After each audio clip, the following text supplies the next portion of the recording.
Welcome back to my channel. It's episode 18th and we are going to discuss Sedgwick rule of maximum covalency. ठीक है, covalency क्या होती है? Valency in case of covalent compounds और electrovalency होती है in case of ionic compounds. तो हम लोग पढ़ेंगे कोवेलेंट कंपाउंड में मैक्सिमम कोवेलेंसी। तो हमने पिछले एपिसोड में देखा था लिमिटेशन ऑफ ऑक्टेट थ्योरी या ऑक्टेट रूल।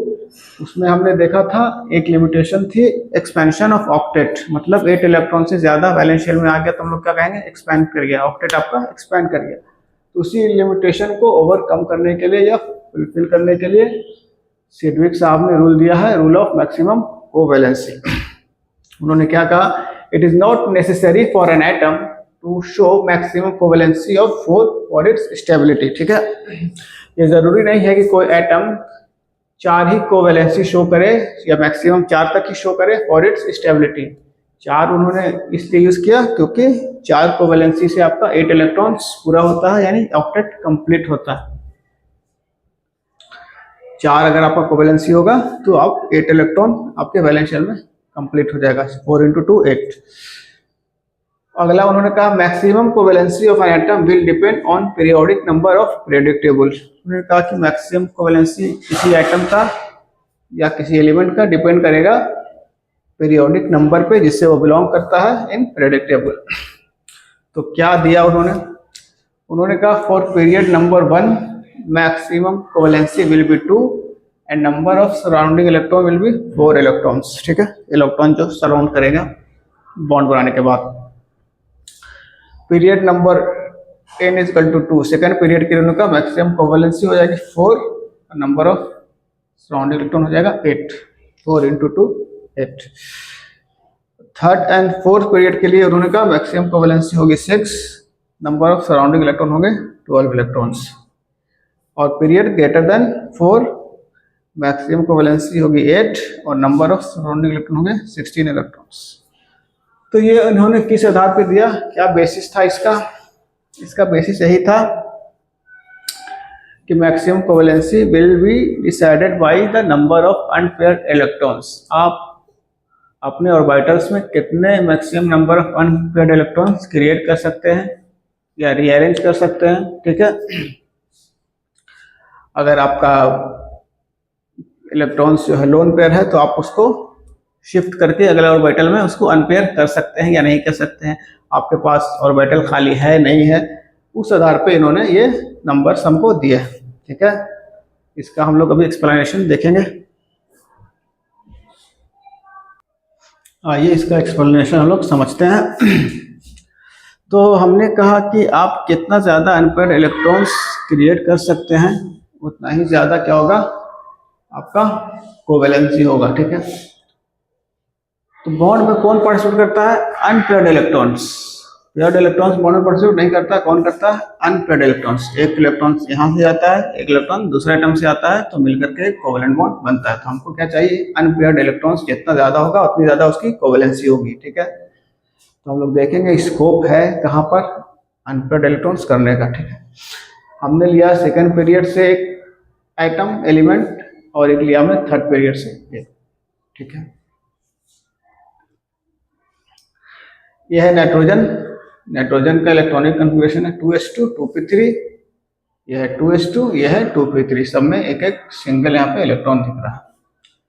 तो मैक्सिमम कोवैलेंसी कहाँ से देखेंगे हम लोग, नंबर ऑफ अनपेयर्ड इलेक्ट्रॉन्स कितना है, 3। आगे कोई ऑर्बिटल्स खाली इसके पास है नहीं।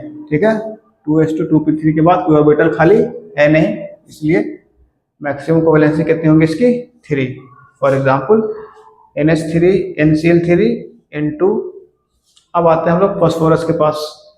फास्फोरस का इलेक्ट्रॉनिक कन्फर्मेशन क्या है, 3s2 3p3 3d0, मतलब 3d आपका खाली इसके पास अवेलेबल है ऑर्बिटल्स। ठीक है, 3s2 हो गया आपका, ये हो गया 3p3 सिंगल इलेक्ट्रॉन्स और ये 3d आपका खाली है।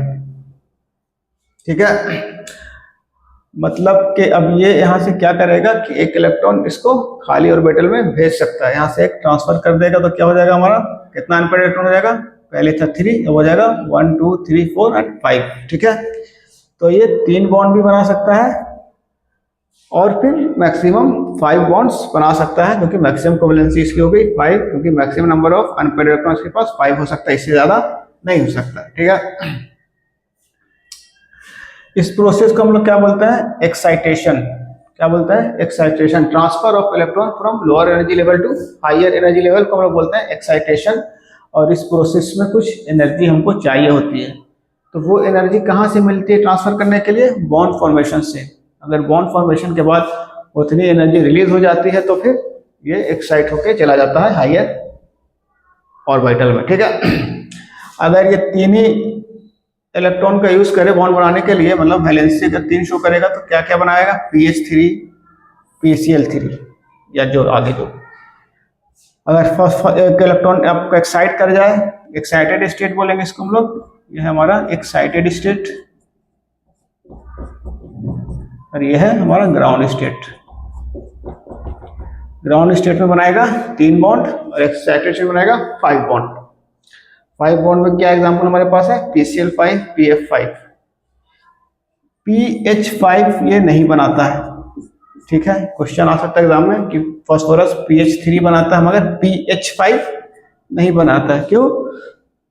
क्योंकि pH का बॉन्ड एनर्जी बहुत कम होता है। ठीक है, जो एक्साइटेशन एनर्जी हमको चाहिए अनपेयर करने के लिए इलेक्ट्रॉन को, वो एनर्जी यहाँ से डेवलप नहीं मिल होती है। ठीक है, फास्फोरस हाइड्रोजन बॉन्ड से एनर्जी उतनी नहीं मिलती है ताकि हम इसको एक्साइटेशन करें। 5 बॉन्ड बनाना है आपको तो एक्साइटेशन करना पड़ेगा, एक इलेक्ट्रॉन और अनपेयर करना पड़ेगा, तो वो एनर्जी यहाँ से आपको नहीं मिल पाती। बाकी PCl5 PF5 में आपको वो एनर्जी मिल जाती है, तो एक्साइटेशन हो जाता है। PH5 में एक्साइटेशन नहीं होता है।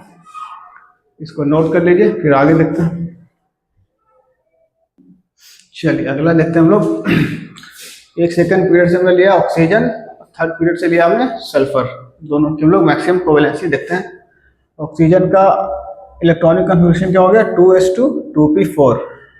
यह है 2s2, यह है 2p4। 2 इलेक्ट्रॉन पेयर है, एक 2 पेयर अनपेयर्ड है।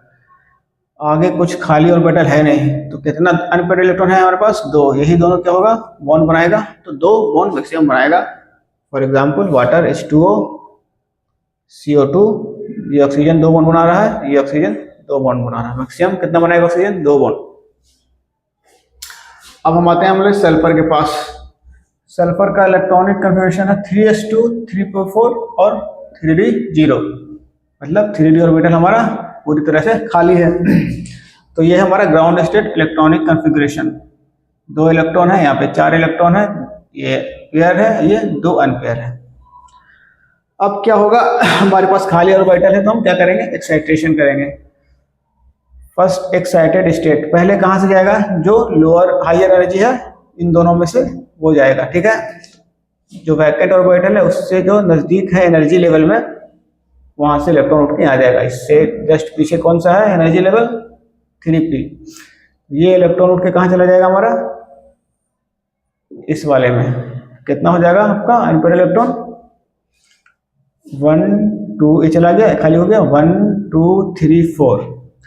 तो ये हो गया हमारा फर्स्ट एक्साइटेड स्टेट।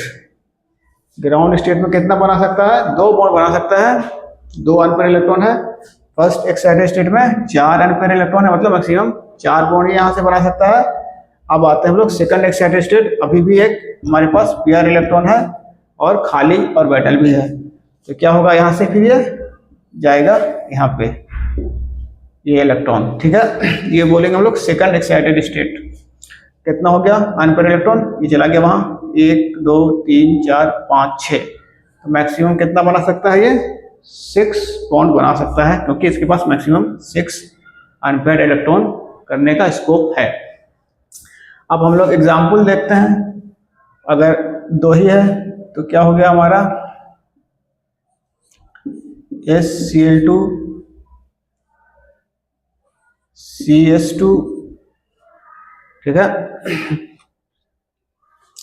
हो गया हमारा H2S। सब में देखिएगा सल्फर 2 बॉन्ड बना रहा। अच्छा, अगर 4 बॉन्ड बनाएगा तो क्या एग्जाम्पल आएगा हमारे पास?